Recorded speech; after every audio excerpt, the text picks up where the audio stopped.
Bismillahirrahmanirrahim. Assalamualaikum warahmatullahi wabarakatuh.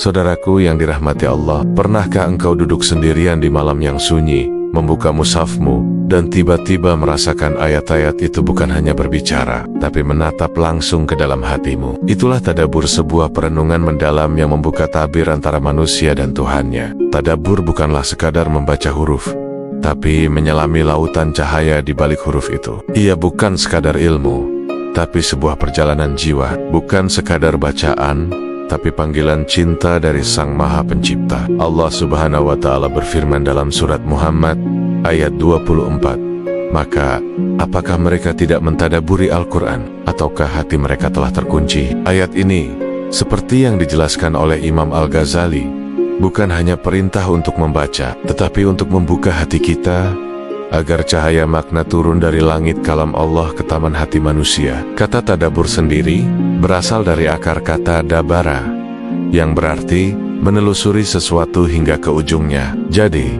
tadabbur tidak berhenti pada bunyi ayat, tapi terus menelusuri jejak maknanya hingga kita sampai pada hikmah dan hidayahnya. Lalu, apa tujuan tadabbur? Tujuannya adalah untuk menyambungkan ruh kita dengan kalamullah. Tadabbur bukan sekadar menambah pengetahuan, tetapi untuk membangkitkan kesadaran ruhani. Seperti firman Allah dalam surat Syad ayat 29, "Ini adalah kitab yang kami turunkan penuh berkah agar mereka mentadabburi ayat-ayatnya, dan agar orang-orang yang berakal mengambil pelajaran." Syekh Abu Qasim Al-Kushairi menjelaskan bahwa tadabbur adalah memandang ayat dengan mata hati hingga engkau melihat Allah di balik setiap kata, bukan hanya mendengar suaramu sendiri. Maka, tadabbur sejati adalah pertemuan antara hamba yang rindu dengan Rabb yang Maha Cinta. Setiap hurufnya menjadi cermin, setiap ayatnya menjadi pelukan, dan setiap maknanya menjadi curahan rahmat. Inilah yang membedakan antara sekadar membaca dengan bertadabbur. Banyak orang membaca Al-Quran, tapi hanya sedikit yang benar-benar hidup bersama Al-Quran. Rasulullah SAW bersabda, "Bacalah Al-Quran dan menangislah. Jika kalian tidak bisa menangis, maka paksakanlah untuk menangis." Imam Ibnul Qayyim Al-Jauziyah menekankan bahwa merenungi satu ayat itu lebih baik daripada membaca seluruh Al-Quran tanpa tadabbur. Karena yang pertama menumbuhkan iman, sedangkan yang kedua seringkali hanya menjadi kebiasaan lisan. Membaca tanpa tadabbur itu ibarat melihat lautan luas tapi tidak pernah berani menyelam ke dalamnya. Sementara tadabbur adalah menyelam hingga engkau menemukan mutiara-mutiara hidayah di dasarnya yang paling dalam.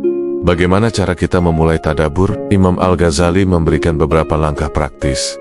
Pertama, hadirkan hati. Jangan membaca sambil lalai. Rasulullah pernah bersabda, "Bacalah Al-Quran selama hatimu hadir, dan berhentilah jika engkau mulai bosan atau lalai."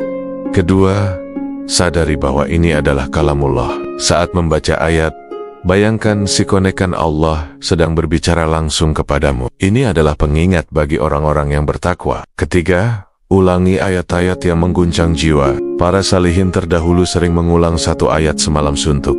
Bukan karena mereka tidak hafal, tapi karena mereka ingin mendengar jawaban dari Allah. Seperti Rasulullah yang membaca ayat ke-118 dari surat Al-Ma'idah sepanjang malam. Keempat, rasakan ancaman dan rahmatnya. Saat membaca ayat rahmat, biarkan hatimu terbang bersama harapan. Dan saat membaca ayat tentang azab, biarkan hatimu tunduk dalam rasa takut. Ibnu Al-Jauzi berkata, Al-Quran adalah dua sayap bagi hati, khauf takut dan raja harap. Dengan keduanya hati terbang menuju Allah.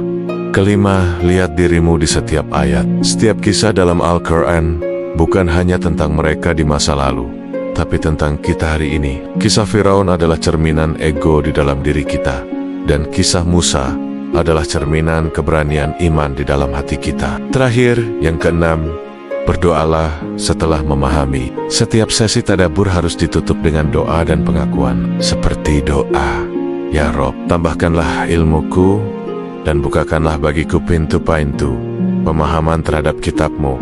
Dalam tradisi para sufi, tadabbur adalah makom atau tingkatan spiritual bagi para rifin, orang-orang yang mengenal Allah dengan hatinya. Syekh Abdul Qadir Al-Jailani berkata, Al-Quran adalah lautan tanpa pantai. Setiap kali engkau menyelam, engkau menemukan mutiara baru. Dan mutiara itu bukan hanya makna, tetapi perjumpaan dengan Allah. Tadabbur sejati bukan hanya merenungi makna, tetapi merasakan kehadiran Allah di balik makna itu. Apa buah dari tadabbur? Ibnul Qayyim menyebutkan bahwa tidak ada yang lebih menghidupkan hati daripada tadabbur Al-Quran. Hati yang mati akan hidup karenanya, dan hati yang keras akan menjadi lembut karenanya.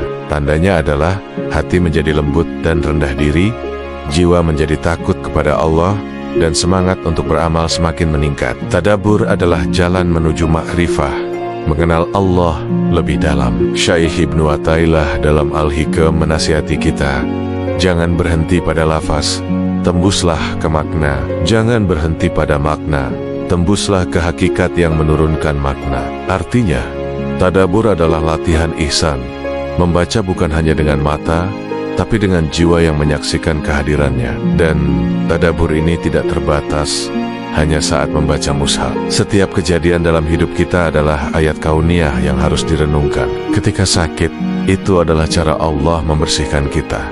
Ketika diuji, itu adalah cara Allah meneguhkan hati kita. Ketika sendiri, itu adalah saat di mana Allah ingin berbicara dengan kita tanpa perantara. Lihatlah bagaimana Nabi dan para sahabat bertadabbur. Dalam riwayat Sahih Muslim, suatu malam Rasulullah berdiri membaca ayat, jika engkau menyiksa mereka, maka sesungguhnya mereka adalah hamba-hambamu, dan beliau terus mengulanginya sampai fajar. Aisyah radhiyallahu anha berkata, Rasulullah menangis hingga janggutnya basah, karena beliau merenungi ayat itu bukan dengan akal, tapi dengan hati yang penuh cinta kepada umatnya. Inilah tadabbur yang sejati, yang membuat hati menangis, bukan karena takut, tapi karena cinta. Tadabbur adalah kunci kebangkitan umat. Imam Hasan al-Bashari berkata, Al-Quran diturunkan untuk diamalkan, namun manusia menjadikannya sekadar bacaan. Jika setiap muslim mau bertadabbur, Al-Quran tak lagi hanya tersimpan di lemari, tapi akan hidup dalam setiap perilaku, keputusan, cinta, dan kesabaran kita. Saudaraku, buka mushafmu malam ini, baka perlahan heninglah. Jangan terburu-buru menyelesaikan ayat. Biarkan ayat itu yang menyelesaikan dirimu. Karena ketika engkau membaca dengan hati, Al-Quran tidak hanya menjawab, tapi ia akan memelukmu. Mari kita tutup dengan doa. Ya Allah, jadikanlah Al-Quran sebagai musim semi bagi hati kami, cahaya bagi dada kami, penghapus kesedihan kami, dan penenang segala gundah kami. Ya Allah, ajarkan kami membaca dengan hati, bukan sekadar lisan. Jadikan setiap ayat sebagai pelita menuju makrifah-Mu, dan setiap huruf sebagai bisikan cinta darimu. Amin ya Rabbal Alamin. Dukung channel ini dengan like, share, dan subscribe. Jangan lupa berikan komentar yang membangun, agar kami bisa terus memperbaiki konten berikutnya. Niatkan semua ini sebagai ibadah. Semoga Allah meridhoi dan menjadikannya amal jariah bagi kita semua.